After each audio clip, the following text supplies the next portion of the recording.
Amino acid के गुण, ठीक है ना, अमीनो एसिड के गुण, ठीक है। क्या क्या गुण होते हैं भाई एक अमीनो अम्ल के? देखो अमीनो अम्ल जो रहता है रंगहीन होता है, क्रिस्टलीय होता है और गलनांक क्या होता है? उच्च होता है। अच्छा, जल में सामान्यतः क्या होता है? विलेय, और एल्कोहल और ईथर में क्या होता है? अविलेय। क्या होता है? अविलेय। क्लियर है? ये दो गुण है। अच्छा ध्यान से समझना, अम्ल किसे कहते हैं? ध्यान दो तो, अम्ल किसे कहते हैं? जो H+ आयन दान देता है वही। और क्षार किसे कहते हैं? जो H+ आयन ग्रहण करता है। क्या करता है? जो ग्रहण करता है। क्लियर है कि नहीं? वैज्ञानिक आए थे ब्रांस्टेड और लारी, ठीक है ना, उसके अनुसार यही था, जो H+ आयन त्यागते हैं वो होते हैं अम्ल, जो H+ आयन ग्रहण करते हैं वो क्या होते हैं? क्षार। क्लियर है ना? ऐसा वाला कहानी चला था। तो ध्यान से देखो, ये है तुम्हारा RCH NH2COOH अमीनो एसिड है। इस अमीनो एसिड को मान लो मैं अम्लीय माध्यम में रखा। कौन से माध्यम में रखा? अम्लीय माध्यम में। यदि मैं इसको अम्लीय माध्यम में रखूंगा, ध्यान से समझना ना, क्या बोल रहे हैं? अम्लीय माध्यम में अमीनो अम्ल कीटायन के रूप में होते हैं। ध्यान देना, जैसे ही मैं इसको अम्लीय माध्यम में रखूंगा, अम्ल इसको क्या देगा? H+ आयन देगा इसको, तो H+ आयन को ग्रहण कर लेगा कौन? ये, और ग्रहण करके किसमें कन्वर्ट हो जाएगा? NH3+, NH3+, और ये CH और ये RCOOH, ऐसा है ना? ये ऐसा कन्वर्ट हो गया, NH3+ चार्ज आ गया। अब ये प्लस चार्ज वाला किधर गति करेगा? कैथोड की ओर करेगा। किधर गति करेगा? कैथोड की ओर। समझ आ रहा है कि नहीं? तो क्या वर्ड बोल रहे हैं? देखो, अम्लीय माध्यम में अमीनो अम्ल कीटायन के रूप में उपस्थित होता है, यानी NH3+ के रूप में होता है, NH3+ के रूप में होता है, जो सामान्यतः विद्युत धारा के प्रभाव में किधर गति करता है? कैथोड की ओर। जैसे कि ध्यान दो, एक बर्तन है, उसमें अमीनो अम्ल को रखा हूँ और यहाँ पास का माध्यम क्या है? अम्लीय है। अम्लीय है मतलब H+ आयन की अधिकता है, वो H+ आयन को कौन ग्रहण कर लेगा? NH2 जैसे ही H+ को ग्रहण किया NH3+ हो जाएगा। क्या हो जाएगा? NH3+। समझ आ रहा है कि नहीं? NH2 में H+ जोड़ोगे तो NH3+ ना, NH3+ हो गया। अब ये प्लस चार्ज किधर गति करेगा? माइनस की ओर, यानी कैथोड की ओर गति करेगा। तो अम्लीय माध्यम में क्या होता है? विद्युत धारा के प्रभाव से किधर गति करता है? कैथोड की ओर। किधर गति करता है? अच्छा, बात करते हैं किसका? क्षारीय माध्यम। क्षारीय माध्यम में क्या होगा? H आयन जो रहता है वो क्या किया जाता है? ग्रहण किया जाता है। क्या किया जाता है? ग्रहण। तो मान लो इसको मैं क्षारीय माध्यम में डालूंगा, ठीक है, तो क्षारीय माध्यम में इसमें उपस्थित जो H रहेगा उसको खींचेगा। तो किसका H को खींचेगा? इसमें का COOH का H को खींच लेगा। तो जैसे ही COOH का H को खींचेगा, ध्यान से समझना, तो RCH ऐसा है, COOH का H+ को खींच लिया क्षारीय माध्यम, तो CO- चार्ज आ जाएगा। क्या आ जाएगा? Minus charge. और जब इसको विद्युत धारा के प्रभाव में रखूंगा, माइनस चार्ज है, किधर गति करेगा? एनोड की ओर।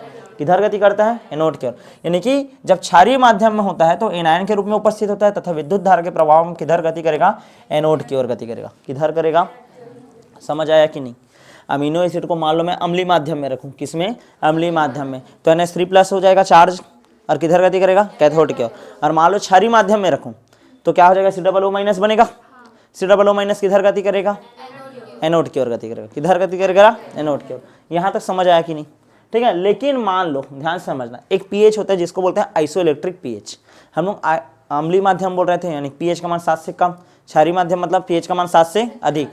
लेकिन मैं एक ऐसा pH बोल रहा हूं जिसमें कि धन आयन भी उपस्थित हो और ऋण आयन भी उपस्थित हो। मतलब ऐसा क्या बोल रहा हूं? देखो, RCHNH2COOH, तो इसमें क्या होता है? ध्यान से समझना, इधर का जो H है वो ट्रांसफर होता है किसमें? इधर।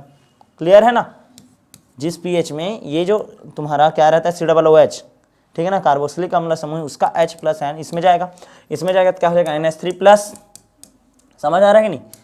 RC और ये क्या है? H, और ये क्या हो जाएगा? COO-। तो जिस pH पर ये कहानी चलता है इसको हम लोग बोलते हैं आइसोइलेक्ट्रिक pH। क्या बोलते हैं? Isoelectric pH। समविभव बिंदु भी बोलते हैं। क्या बोलते हैं? समविभव बिंदु। समविभव बिंदु। क्लियर है ना? और इसमें जो आयन बना है ना, ये जिसमें प्लस चार्ज भी और माइनस चार्ज, इसको बोलते हैं ज्विटर आयन। क्या बोलते हैं? Zwitter ion. मोस्ट टाइम की क्वेश्चन है, ज्विटर आयन किसे कहते हैं करके आता है। ठीक है, ध्यान से देखो क्या बोल रहा है? आइसोइलेक्ट्रिक, ध्यान देना, क्या बोल रहा है? इलेक्ट्रोस्कोपिक विधि से ज्ञात हुआ है कि अमीनो अम्ल में स्वतंत्र रूप से एमिन तथा अम्ल होते हुए भी स्वतंत्र रूप से नहीं होता, बल्कि NH3 समूह केटायन के रूप में, केटायन मतलब प्लस चार्ज, ठीक है, तथा अम्ल समूह एनायन के रूप में होता है। कौन से रूप में होता है? एनायन के रूप में, जिसको हम लोग क्या बोलते हैं? Zwitter ion. क्या बोलते हैं? Zwitter ion. ठीक है, जहां COOH समूह का H प्लस आयन NH2 समूह में क्या हो जाता है? स्थानांतरित। यहाँ का H है वो इधर आया H प्लस आयन, तो यहाँ पास क्या हो जाएगा? NH3 प्लस, और ये क्या हो जाता है? COO minus. इसको द्विध्रुव आयन भी कहते हैं। क्या बोलते हैं? द्विध्रुव आयन। तथा जिस pH पर इस ज्विटर आयन का निर्माण होता है उसको हम लोग क्या बोलते हैं? Isoelectric pH। क्या बोलते हैं? क्लियर है ना? अब अलग अलग अमीनो एसिड के लिए आइसोइलेक्ट्रिक pH का मान क्या होता है? अलग अलग होता है, ये याद रखना। ठीक है ना? जैसे ग्लाइसिन के लिए आइसोइलेक्ट्रिक pH का मान कुछ अलग होगा, समझ आ रहा है कि नहीं? एलेनिन के लिए कुछ अलग होगा, आर्जिनिन के लिए कुछ अलग होगा। क्लियर है? अच्छा, आइसोइलेक्ट्रिक pH से कम pH पर अमीनो अम्ल कैसे रहता है? धनायन यानी कमली। और अधिक pH रहेगा तो कैसे रहेगा? क्षार के रूप में। कौन से रूप में रहेगा? अभी बताया था ना, क्षार होता है तो माइनस चार्ज वाला कहानी बोला था। क्लियर है? अच्छा, ध्रुवीय रूप से ये क्या होता है? उदासीन, क्योंकि इसमें प्लस और माइनस दोनों क्या होता है? आवेश उपस्थित होता है। देखो NH3 प्लस और COO माइनस, इधर का H प्लस इधर गया है, ऐसा डॉट करके दिखाना। ये ऑप्टिकली एक्टिव होते हैं, प्रकाशिक रूप से क्या होते हैं? समावयवी भी होते हैं। D तथा L विन्यास में पाया जाता है। L विन्यास सर्वाधिक और प्राकृतिक रूप से पाया जाता है। क्लियर है कि नहीं? तो इसमें से सबसे ज्यादा MP कोई क्वेश्चन आएगा तो ज्विटर आयन किसे कहते हैं समझाइए। ये समविभव बिंदु क्या है बताइए। ठीक है, ये आएगा क्वेश्चन, और ये पूरा एक लाइन, ये पूरा पेज लिखना है तुमको। ठीक है, 2 नंबर या 3 नंबर का आता है, एकदम याद करना ही करना है। नेक्स्ट हमारा टॉपिक है पेप्टाइड बंध व पॉलीपेप्टाइड बंध। क्लियर है? पेप्टाइड बंध व पॉलीपेप्टाइड बंध। क्या होता है पेप्टाइड बंध? ठीक है, ध्यान से समझना। जब 2 ठोक अमीनो एसिड है, ठीक है, ये RCHNH2COOH ऐसा है। एक और बना देता हूँ, RCHNH2COOH ऐसा है।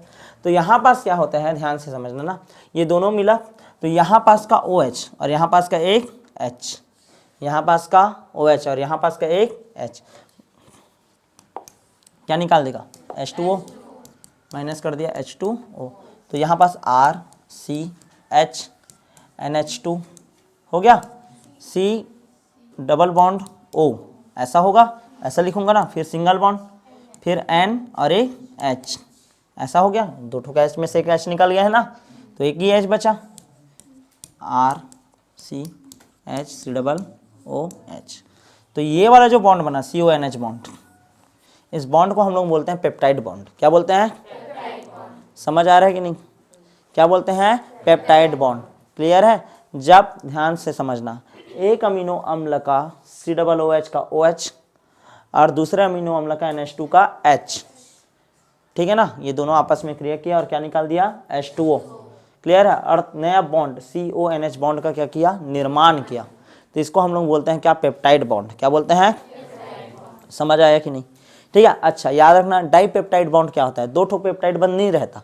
जब 2 अमीनो एसिड जुड़ता है, अमीनो एसिड की संख्या यहाँ पास क्या है? अमीनो एसिड की, जब 2 अमीनो एसिड है और कितना बनेगा पेप्टाइड बंद? 1, तो क्या बोलेंगे? डाइपेप्टाइड। क्या बोलेंगे? ट्राइपेप्टाइड है मतलब कितना?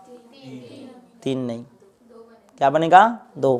पेप्टाइड बंध की संख्या कितना? 2, लेकिन अमीनो अम्ल की संख्या कितना? 3। यानी कि जो डाई ट्राई है ना, वो शो करता है किसको? अमीनो एसिड को।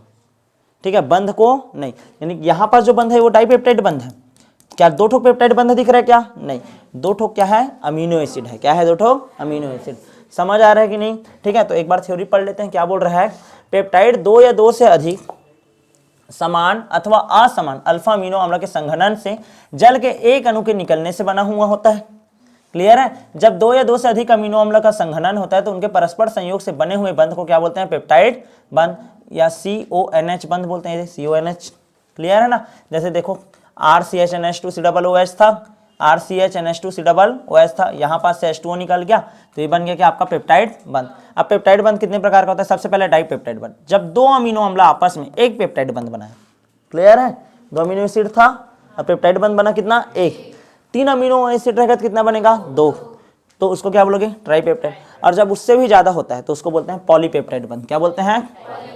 जब अमीनो अम्ल की संख्या 3 से अधिक हो और वे आपस में जुड़े हुए हैं तो उसको क्या बोलते हैं? ट्राइपेप्टाइड बंध।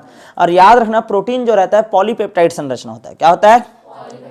मतलब बहुत ज्यादा लंबा चौड़ा लाइन से अमीनो एसिड क्या होता है? उसमें जुड़ा हुआ होगा और उसमें बहुत सारा पेप्टाइड बंध क्या होगा? उपस्थित होगा। क्लियर है कि नहीं? यहाँ तक समझ आया? तो क्या क्या होता है तुम्हारा, डाइपेप्टाइड, ट्राइपेप्टाइड और क्या है, पॉलीपेप्टाइड। अच्छा, कुछ जैविक महत्व के पेप्टाइड देखो। ऑक्सीटोसिन हार्मोन नाम सुने हो, बायोलॉजी वाले हो, कितना बार सुने हो, ठीक है। क्या बोलते हैं ऑक्सीटोसिन हार्मोन को? मातृत्व हार्मोन बोलते हैं। क्या बोलते हैं? मातृत्व। 8 अमीनो अम्ल है, 8 अमीनो अम्ल मतलब कितना, 7 पेप्टाइड बॉन्ड, कितना, 7। पीयूष ग्रंथि के कहां से निकलता है, पश्चपाली से, पश्चपाली से स्रावित होता है। इसका कार्य शिशु प्रसव के समय गर्भाशय को क्या कराना, संकुचित कराना तथा स्तन ग्रंथियों में एक दुग्ध स्त्रावन करना है।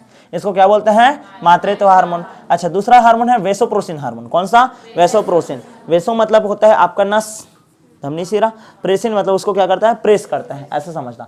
पीयूष ग्रंथि से स्रावित होता है। इसका मुख्य कार्य किडनी द्वारा जल का अवशोषण कराना है।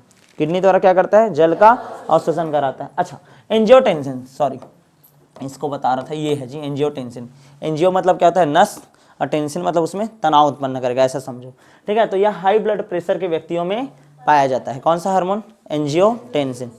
क्लियर है, तीनों के बारे में जानना बस, ठीक है। वेसोप्रोसिन हार्मोन किडनी द्वारा जल अवशोषण में सहायता करता है। कौन सा, वेसोप्रोसिन। एडीएच हार्मोन बोलते हैं, anti diuretic hormone. ADH hormone, क्या, एडीएच हार्मोन, वेसोप्रोसिन को ही anti diuretic hormone. Oxytocin hormone और क्या है, एंजियोटेंसिन। ऐसा सब नहीं आएगा तुम्हारे में, टेंशन मत लो, बायोलॉजी का कोर्स है, ठीक है। केमिस्ट्री में आएगा तो वही आएगा, ज्यूटारायन आएगा ज़्यादा जरूरी, ठीक है। और उसके बाद आ सकता है पेप्टाइड बंध, किसे कहते हैं, ये कितने प्रकार का होता है। क्लियर है? तो मिलते हैं आप नेक्स्ट क्लास में एकदम मस्त नए वीडियो के साथ, प्रोटीन।